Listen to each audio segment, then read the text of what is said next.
والصلاة والسلام على سيد الأنبياء شمس الضحى نور الهدى منبع الجود والعطاء. أما بعد أعوذ بالله من الشيطان الرجيم بسم الله الرحمن الرحيم.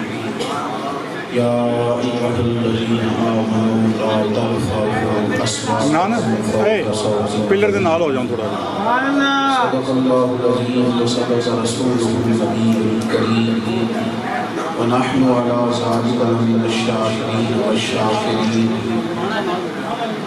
والحمد لله رب العالمين. إن الله وملائكته يصلون على النبي يا أيها الذين آمنوا صلوا عليه وسلموا تسليما. الصلاة والسلام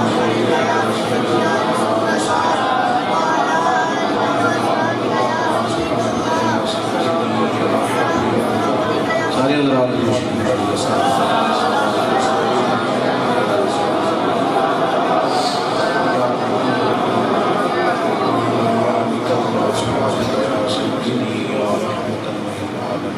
تمام تعریفیں حمد و ثنا اللہ تعالیٰ جل جلالہ کے لیے.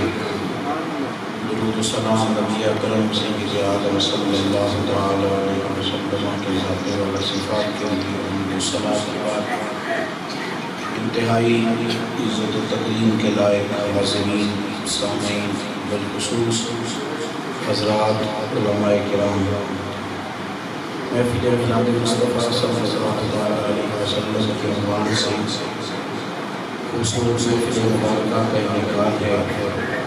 ایک بڑی تعداد میں آپ حضرات تشریف لائے ہیں. اللہ تعالیٰ ہم سب کو دین یقین کے ساتھ اخلاص کی توفیق عطا فرمائے. اللہ تعالیٰ ہماری حاضرین کو قبولیت کا درجہ نصیب فرمائے. دوستو، اسلام بڑا خوبصورت دین ہے.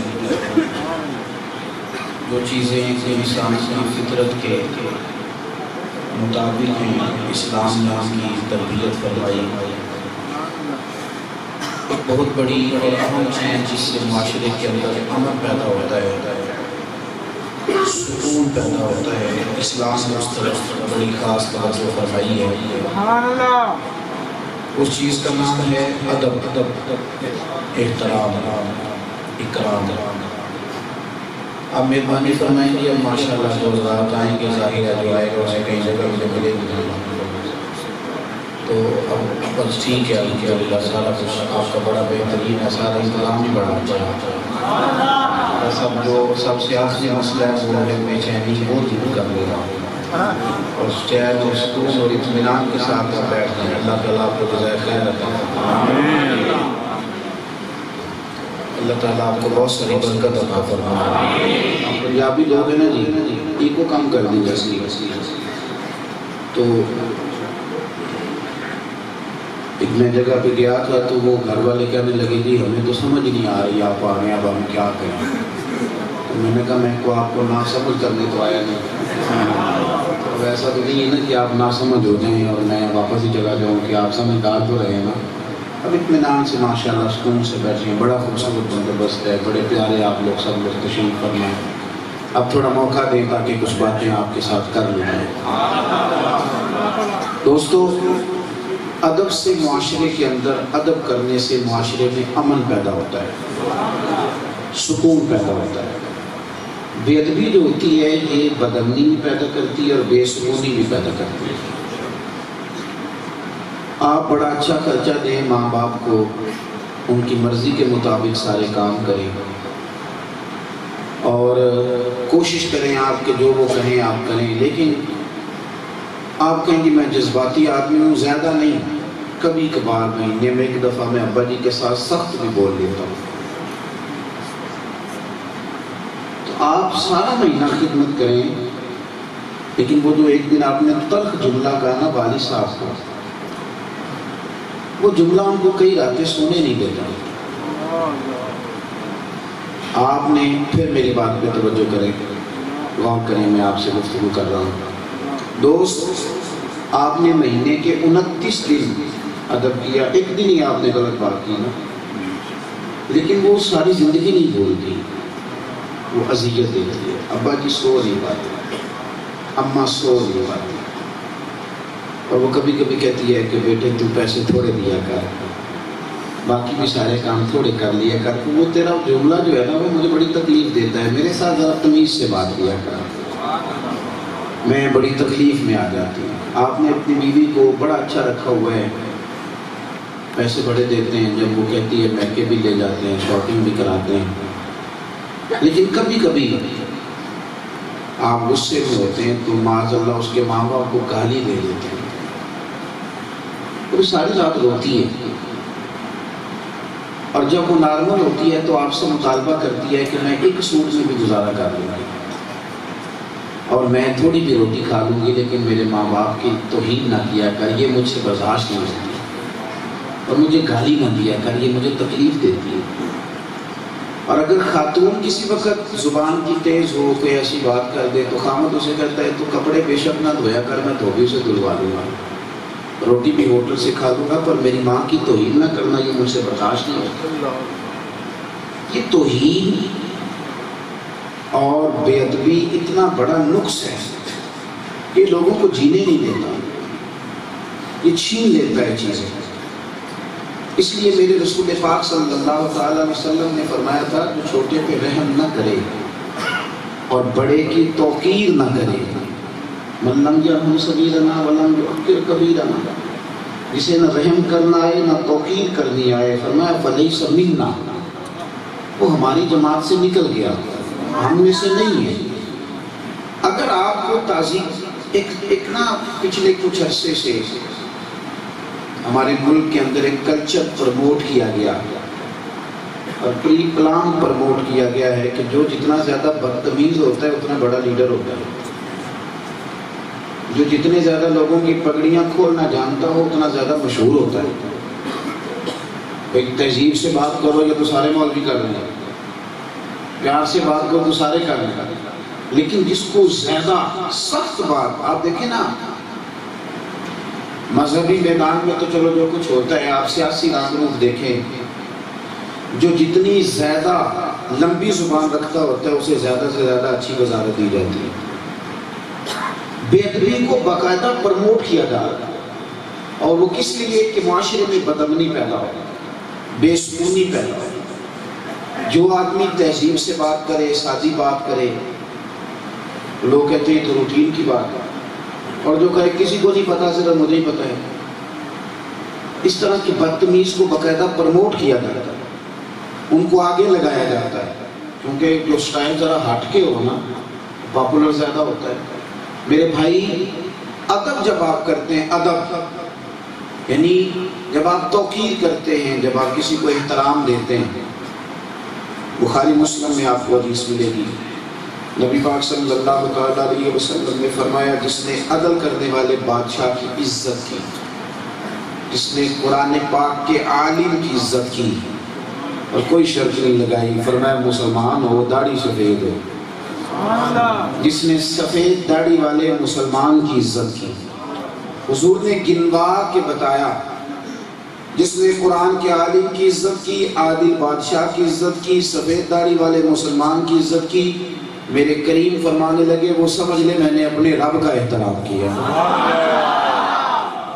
اتنا بڑا درجہ ادب اور احترام کا، اتنا بڑا مرتبہ، اتنا بڑا مقام، تعظیم کرنے کے اتنے بڑے درجات، اور ہمارے بزرگوں نے محنت کر کے ہمیں ادب سکھایا تھا، محنت کر کے، یعنی کوئی بندہ بھول کے اور سارے کام کر سکتا ہے، بیوقوف ہے، انپڑھ ہے، بھول کے کر لے گا۔ کبھی آپ نے دیکھا کہ کوئی بندہ بھول کے بھی مسجد میں جوتے لے کے آیا ہوتا؟ ہاں، نہ تو کرے گا، کیوں کہ ہمارے بزرگوں نے زور لگا کے سکھایا، انہیں توجہ کریں، اس کے پیچھے سالوں کی محنت۔ کوئی بندہ بھول کے بھی، اور بچے کی ہر ضد اس کا دادا مان لے گا، لیکن اگر بچہ کہے کہ میں نے جوتوں سے میرے مسجد جانا ہے تو بوڑھا دادا یہ بات ماننے کو تیار ہے۔ ہمارے ہاں جو سوء ادب کے معاملات تھے وہ بڑے لوگ قریب نہیں جانے دیتے تھے، کہتے تھے کچھ بھی ہے، ادب بہرحال ادب ہے۔ میری بات کی سمجھ آ رہی ہے؟ آپ بتا، تعظیم ادب احترام. اور یاد رکھیں جو ادب والا ہوتا ہے وہ سبھی کا ادب کرتا ہے. جو ادب والا ہوتا ہے وہ آپ سے علامہ صاحب بڑا بہترین بات بھی کر رہے تھے اور انہوں نے لکھا بھی بڑا اچھا ہے. مجھے نے کتاب دی تھی بہت پہلے میں نے دیکھی ہے. انہوں نے ایک گزارش کی تھی کہ دروازوں میں کھڑے نہ ہوں. تو ویسے بھی اگر آپ بیٹھ جائیں گے تو فوٹو اسلام میں نہ تو یہ کوئی سنت مؤکدہ ہے نہ یہ کوئی واجب کا درجہ رکھتی ہے. اور سارے علماء سے بے شک پوچھ لیں کہ ایک فوٹو پہ 10 نیکیاں بھی کوئی نہیں ملتی. تو مہربانی فرمائیں, ہم کو دنیا میں فوٹو کھنچوانے تو آئے نہیں, اور بھی کم ہے زمانے میں محبت کے سوا. آپ مہربانی کریں تھوڑی سی بات سنیں. اللہ موبائلوں پہ تو ویسے بھی کام چلتا رہتا. آج تو میں آپ کے سامنے آیا رہتا ہوں. اگر آپ بھی آپ کا دل ہے کہ کیمرے کی نظر سے دیکھنا ہے تو پھر ٹھیک ہے, اگلی دفعہ ہم کہیں گے کیمرے سے دیکھ لینا. آپ مہربانی کریں نا, جب ہم آپ کے سامنے لائیو آئے بیٹھے ہیں تو پھر ہمیں موقع دیں آپ, تاکہ ہم آپ سے کوئی بات کر سکیں. اللہ آپ کو جزاک خیر عطا فرمائے. اور زیادہ لمبی تقریر کا میں ویسے قائل نہیں ہوں, باتیں میں نے تھوڑی کرنی ہے, لیکن خاص جو زیادہ ضروری سمجھتا ہوں صرف وہ بات کرتا ہوں. زیادہ ضروری اس پر غور کریں. اگر آپ ادب کریں گے تو انشاءاللہ صحابہ کا بھی کریں گے. اگر آپ ادب کریں گے تو حضور کی اولاد کا بھی کریں گے. اگر آپ ادب کریں گے تو علماء کا بھی کریں گے. اور اگر آپ ادب کریں گے تو مشائخ کا بھی کریں گے. اور یہ سارا ادب جب اکٹھا ہوگا تو پھر آپ ایک خوبصورت شخصیت بنیں گے, اور پھر آپ مدینے والے محبوب کا بھی ادب کریں گے. یہ ادب جب جمع ہوگا پھر خوبصورتی آئے گا. اپنی زندگی میں ادب. اعلیٰ حضرت بریلوی رحمۃ اللہ علیہ نے ملفوظات شریف میں فرمایا کہ حضور کے چچا زاد تھے حضرت عبداللہ ابن عباس, اور نبی پاک صلی اللہ علیہ وسلم نے انہیں دعا بھی دی تھی. حضور نے انہیں دعا بھی دی تھی کہ میں تمہیں دعا دیتا ہوں کہ اللہ تعالیٰ تمہیں فقاہت عطا فرمائے. سرکار نے دعا بھی دی تھی. اب وہ جب تھوڑے سے باشعور ہوئے تو ان کا ارادہ ہوا کہ جن صحابہ کے پاس حضور کی احادیث ہیں وہ جمع کریں. میں پھر آپ کو عرض کر رہا ہوں کہ میں یہ بڑے درد سے بات آپ کے سامنے, میں بہت سارے مضامین بیان کر سکتا ہوں, لیکن جس کو میں نے بہت ضروری جانا وہ آپ کی خدمت میں عرض کر رہا ہوں. اور میں کسی اور کو نہیں سمجھا رہا, صرف آپ کو سمجھا رہا ہوں. ہمارے اندر اب ایسے لوگ پیدا ہو رہے ہیں کہ جو اپنے ہی بزرگوں کے بارے میں غلط باتیں سوچنے لگے. ہمارے اندر آپ یاد رکھیں, مذہبی کارکن نے کارکن رہنا ہے. باپ اور چچا کی لڑائی میں نا بھتیجے اور بھانجے نہیں بولا کرتے. مہربانی فرمائیں آپ. اور اگر کبھی بیٹا باپ کی حمایت میں بولنے بھی لگے نا چچا کے خلاف, تو سیانا باپ اس کو کیا کہتا ہے کہ پتر چپ چپ کر, ساڈا پراوا دا مسئلہ. مہربانی کریں آپ. یہ کیا بات ہوئی کہ چائے سے کیتلی زیادہ گرم ہو گئی ہے اور جو جس کے منہ میں آ رہا ہے وہ کہتا جا رہا ہے. یہ آپ نہ کریں, یہ میرا آپ کا منصب نہیں ہے. نوکر کی تھے, غلام غلامی کرتے ہیں, وہ پیسے نہیں کرتے. آپ مہربانی کریں. حضرت اعلیٰ حضرت بریلوی نے لکھا ہے کہ حضرت عبداللہ ابن عباس کو حضور نے دعا دی تھی کہ اللہ تجھے فقاہت عطا کرے. وہ کہتے ہیں جب میں باشعور ہوا تو میرا دل کیا کہ میں جن صحابہ کے پاس احادیث کا ذخیرہ ہے میں ان سے حدیثیں سیکھوں. حضرت زید بن ثابت رضی اللہ تعالیٰ عنہ کے گھر میں جاتا تھا. میں شہزادہ تھا, حضور کی اولاد میں سے تھا, لیکن جب میں اپنے استاد کے گھر حدیث سیکھنے جاتا تھا تو میں ان کے دروازے پہ دستک نہیں دیتا تھا. اللہ کرے آپ کو میری بات کی سمجھ آئے. میں ان کے دروازے پہ دستک نہیں دیتا تھا. یہ سوء ادب ہے, یہ سوء ادب ہے. اب تو یہ ہے کہ ہم گھر سے چلتے ہیں تو ہمیں نا اگر آدھے گھنٹے کا راستہ ہے تو اس میں 25 فون تو سننے پڑتے ہیں. کہاں پہنچ گئے. تو میں کہتا ہوں اگر آپ کے فونوں سے جلدی پہنچنا تو پھر کرتے جائیں فٹافٹ. آپ تھوڑا سا چیزوں کو, اور یہی حال ہمارا خطیب کے معاملے میں ہے. جمعے میں آپ دیر سے آئے, آپ نے 5 منٹ اوپر کر دیے. جب یہ مزاج ہوتا ہے تو انسان سیکھ نہیں پاتا, وہ سیکھ نہیں پاتا. اس کے دل میں جتنی کسی کی قدر زیادہ ہوگی. آپ کو پتہ ہے ایک بندہ دور سے آیا ہو نا, چاہے کابل نہ بھی ہو, آپ کو بتایا جائے کہ مولانا کراچی سے آ رہا ہے, بندے کا ذہن ہوتا ہے یار بندہ دور سے آ رہا ہے. یہ آپ جتنا کسی کو بڑا اپنے ذہن کے مطابق سمجھ لیں گے اتنا آپ اس سے زیادہ سیکھیں گے. اس لیے ہمیں ادب سکھایا گیا کہ ادب کرو گے تو بات جلدی سمجھ میں آئے گی. حضرت عبداللہ ابن عباس کہتے ہیں استاد جی کے گھر جاتا تھا حدیث پاک سیکھنے. ان کے دروازے پہ دستک نہیں دیتا تھا، اس لیے کہ میں سائل بن کے آیا ہوں. جو سائل ہوتے ہیں وہ تکلیف نہیں دیتے. اور میں بیٹھا رہتا تھا کہ مرضی سے آئیں گے تو مصطفیٰ کا دین سیکھوں گا، مرضی سے آئیں گے تو سیکھوں گا، مرضی سے. فرماتے ہیں ایک دن میں گیا اور میں تھک گیا، بیٹھے بیٹھے وہ آرام کر رہے تھے، میں نے مناسب نہ سمجھا دستک دینا. کہتے ہیں جب میں تھک گیا تو میں نے اپنا امامہ کھولا اور میں نے سر کے نیچے تکیہ بنا کے رکھا، میں لیٹ گیا. ٹھنڈی ہوائیں مدینے کو چوم کے گزرنے لگی. تو فرماتے ہیں تھوڑی ریت اڑی میرے بالوں میں بھی پڑ گئی. میں وہاں لیٹا ہوں. حضرت زید بن ثابت مرضی سے باہر آئے، دروازہ کھولا اور کہنے لگے میرے محبوب کے چچا کے بیٹے یہ کیا بات ہوئی؟ مجھے بتا لیتے، بلا لیتے، دستک دے لیتے. تو میں نے کہا جناب یہ نہیں ہو سکتا، میں آیا ہوں نا سیکھنے. تو جب آپ کی طبیعت چاہے گی مجھے مدینے والے کا دین بتائیے. اب جب آپ کو اچھا حضرت زید بن ثابت ایک دن نہ دیکھا کہ آپ گھوڑے پہ سوار ہو کے آ رہے، سامنے سے شاگرد صاحب آ گئے. اب نہیں ہمارے شاگرد ہمارے جوتے سیدھے کرنا، جب تھوڑے پڑھ جاتے ہیں پھر نہیں پسند کرتے، پھر تو وہ استادوں کی باتیں ٹھیک کراتے ہیں، پھر تو وہ بڑے بڑے مسئلے بتاتے ہیں، پھر بڑی بدہضمی ہو جاتی ہے. پھر وہ اس وقت انہیں استاد کا نام بتانا پڑتا ہے جب سند اپنی ظاہر کرنی ہو کہ میری کہاں تک جاتی ہے. بھائی سامنے سے استاد جی آ گئے گھوڑے پہ. حضرت عبداللہ ابن عباس نے دوڑ کے نا بلا وجہ ہی، ضرورت بھی نہیں لیکن یہ بتانے کے لیے کہ میرے استاد جی آئے، دوڑ کے جا کے گھوڑے کی لگام پکڑی. تو حضرت زید بن ثابت کہنے جی میرے اعلیٰ حضرت نے لکھا ہے ملفوظات سے فرمایا ہوں. حضرت زید بن ثابت کہنے لگے حضور سید عالم صلی اللہ علیہ وسلم کے چچا کے صاحبزادے یہ آپ کیا کر رہے ہیں، میرے گھوڑے کی لگام پکڑ لی. تو حضرت زید بن ثابت فرمانے لگے ہمیں سکھایا گیا ہے کہ علماء کا ادب کرنا. انہوں نے یہ کہا تو حضرت زید بن ثابت نیچے اترے، عبداللہ ابن عباس کا ہاتھ چوم لیا.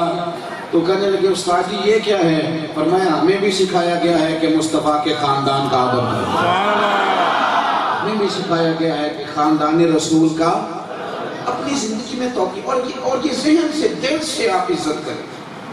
میں بڑے درد سے آپ کو کہتا ہوں اگر ہمارے دلوں میں ہمارے علماء کے بارے میں کھوٹ نہ ہوتے، کسی کو ضرورت نہ ہوتی ان کے بارے میں کلام کرنا، اگر ہمارے رویوں میں وہ پیار ہوتا جو کہ ہونا چاہیے تھا تو کسی بندے میں کوئی طاقت نہ ہوتی. چور اسی وقت آتا ہے جب پہرے دار سو جاتے ہیں. اگر یہ جاگتے رہیں تو پھر چور کسی قسم کی مداخلت نہیں کرتا. ہمارے ہاں بہت سارے لوگ تھے جنہوں نے دروازے کھولے بہت ساری چیزیں. بھائی ادب آپ ادب کریں. آپ یقین کریں آپ ایک دفعہ کہیں تو صحیح ابا جی سے کہ ابا جی جیسے آپ کہیں گے کر لوں گا. یار ایک دفعہ اماں سے کہو تو صحیح، گناہ خرچہ دے تو کہ اماں جس طرح تو کہے گی گھر میں ویسے ہی ہوگا. آپ یقین کریں کہ دینا لینا تو نصیب کا ہے. اتنی ٹھنڈی نیند آتی ہے نا ماں کو، شوگر بھی بھول جاتی ہے، بلڈ پریشر بھی بھول جاتی ہے، ساری بیماریاں گئیں. میرا پتر بڑا اچھا ہے.